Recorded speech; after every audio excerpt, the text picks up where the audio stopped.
ஒரு எழுப்புதல் எங்க இந்தியாவுக்கு வரணும் ஆண்டவரே. நான் மண்டையை போடுறதுக்குள்ள என் கண்களால் அந்த எழுப்புதலை பார்க்கணும். அதுதான் நம்ம ஜெபம் பண்ணிக்கிட்டு இருக்கிறோம். அல்லேலூயா. அதற்கு தேவைதான் உபவாச ஜெபம். சாப்பிட்றப்ப டைமுக்கு நல்லா சாப்பிடுங்க, நான் வேண்டாம்ல. உபாசம் இருக்கிறப்போ நல்லா உபாசம். அது உன் ஆத்மாவுக்கு நல்லது, உன் சரீரத்திற்கு நல்லது. பாஸ்டர் விளம்பரம் கொடுக்கிறாரு, வர்ற வெள்ளிக்கிழமை உபாச ஜெபம் எல்லாரும் வாங்க அப்படின்னு. ஆராதனைக்கு எவ்வளவு பேர் வரைங்களோ அவ்வளவு பேர் வரல உபாச ஜெபத்துக்கு. அலையா அலையா உபாசமா ஒரு வேளை கூட வேணால பட்டினியா இருக்க முடியாது. பட்டினி அல்ல அதற்கு பெயர். சாப்பாடு இல்லாவிட்டால் தான் பட்டினி என்று பெயர். சாப்பாடு இருந்தும் நீங்களே சாப்பிடாமல் இருந்து கர்த்தரிடத்தில் ஜெபிப்பதற்கு பெயர் தான் உபவாசம். அல்லேலூயா. இப்ப நம்ம எங்க இருக்கிறோம்? சர்ச்சில் இருக்கிறோம். அதனாலே போடுது பிரசங்கம். ஐயா சொன்ன நேரத்தில் நான் முடிப்பேன். அந்த கரெக்ட் உனக்கு அந்த இருக்குது. அப்போ 69:9 வச்சுட்டீங்களா? சபை வச்சாச்சு. இப்ப பாருங்க, சர்ச்சு ரெண்டாவது வீடு சர்ச்சுன்றீங்களா? சபையை வீட்டுக்கு ஒப்பிட்டு பேசுறீங்களா? அப்ப நான் சர்ச்சுக்கு முக்கியத்துவம் கொடுத்தா என்ன நடக்குது? 122:9 சங்கீதம் 122:9 படிங்க. படிப்பாங்க. 122 verses 9 நம்பர் 1. எங்கள் தேவனாகிய கர்த்தரின் ஆலயத்து நிமித்தம் உனக்கு நன்மை உண்டாக தேடுவேன். நன்மை எல்லாரும் சொல்லுங்க. என்ன சத்தமா? அப்ப யாருக்கு லாபம்? எனக்கு தான் லாபம். யார் தேவாலயத்திற்கு முக்கியத்துவம் கொடுக்கிறார்களோ அவர்களுக்கு அவங்க வீட்டுக்கு நன்மை. If you give important to your search, goodness will come to your house. goodness நன்மை முதல் அடிப்படை ஆரம்ப ஆசீர்வாதம். நான் கர்த்தர்கிட்ட ஜெபம் பண்றேன், எனக்கு நன்மை கிடைக்குது, அது வேற நன்மை. ஆலயத்தின் நிமித்தம் வருகிற நன்மைன்னு சிலது இருக்கிறது. அது ஆலயத்துக்கு வந்தாதான் அது கிடைக்கும்.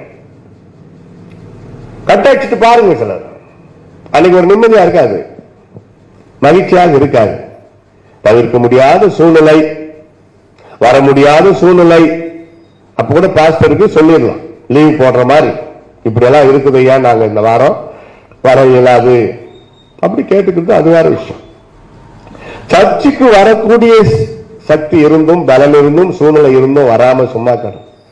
நான் சுவிசேஷகர் வாரம் ஒரு சர்ச்சில் பிரசங்கம் பண்ணுவேன். ஒரு நாள் ஒரு பிரதரை கேட்டேன், போன வாரம் உங்க சர்ச்சில் தான் பேசினேன், உங்க மனைவி பிள்ளைகள் எல்லாரும் வந்திருந்தாங்க, நீங்க ஏன் வரல பிரதர்? என்ன அவர் என்ன சொல்ற தெரியுமா? பிரதர், நான் மனைவி பிள்ளைங்களை தவறாம சர்ச்சுக்கு அனுப்பிடுவேன். ஓ நீ ஏன் வரல அதை சொல்லு. நான் வீட்டை பார்த்துக்கிட்டேன். அருமையான பதில். என்ன மாதிரி சமாளிப்போம். வீட்டுக்கு பூட்டு இருக்குது இல்ல, பூட்டிட்டு வர வேண்டியது தானே. வீட்டை என்னத்தை நீங்க பாத்துக்கிறது? அதுக்கு நான் சக்கரமா இருக்குது, ஓடி போய் சமூகத்தில் உணர்த்துக்கன்னா என்ன பிரதர் அப்படி சொல்றீங்க? என்னடா ஒரு சீரியலை பார்த்து உட்காந்துக்கிறாரு. ஒரு சிலர் சீரியலுக்கு அடிமை பார்த்திருக்கிறீங்களா? பைத்தியக்காரத்தனமா சீரியலுக்கு அடிமை. பரலோகம் கண்டிப்பா போக முடியாது. சீரியலுக்கு அடிமைப்பட்டவன் இஸ் ஸ்லேவ் டு சீரியல். அதை விட அப்பே போட்டு முடிக்கிறாங்களா, அதை பார்த்துடலாம், ஆரம்பிச்சு முடிச்சிருவாங்க, வணக்கம், அது திருப்தியா போயிடுது. தொடரும், பட்ட பட்ட பட்ட பட்ட பட்டான்னு துடிக்கும். ஒரு வீட்டில் உட்காந்துருந்தேன், அந்த அம்மா சீரியலை பார்த்து கார் எடுத்துன்னு ஓடுறாங்க. தொடரும். அடா பாவி, அந்த குறைச்சல கூட போட்டுருந்தாடா, திட்டுது. குறைச்சலாது அது எத்தனை வருஷம் ஓடுமோ? தேவையா? அவ்வளவு நேரம் நீ பைபிள் படி, ஜெபம் பண்ணு. அவ்வளவு நேரம் நீ யோவான் 5:1-10 அதிகாரத்தை படிச்சு முடிக்கலாம், வெளிப்படுத்தல் படிக்கலாம், பாட்டு பாடலாம், தேசத்துக்காக ஒரு 4 பாயிண்ட் ஜெபம் பண்ணலாம், நம்ம சொந்த சபைக்காக ஜெபிக்கலாம். எதுக்கு ஸ்தோத்திரம் பண்ண? இதுல இல்லாத ஒரு மகிழ்ச்சியா யோசிக்கணும். அந்த காலத்துல தேவா பிரசன்னம் தாருமே ஆண்டவரை வர வைக்கிறது. கீர்த்தனையில உன்னை எனக்கு காட்டையா, காட்டாமல் சொன்னா ஒளித்தல்ல விளையாட்டையா. இந்த காலத்து வாலிபர்களுக்கு இந்த ராகம் பிடிக்குதா?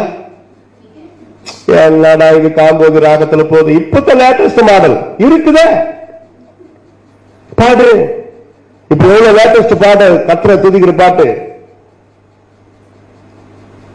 இருக்குதா இல்லையா? இயேசு விடுவிக்கிறார், யூடியூப் போட்டு பாருங்க. இப்ப லேட்டஸ்ட் பாட்டு.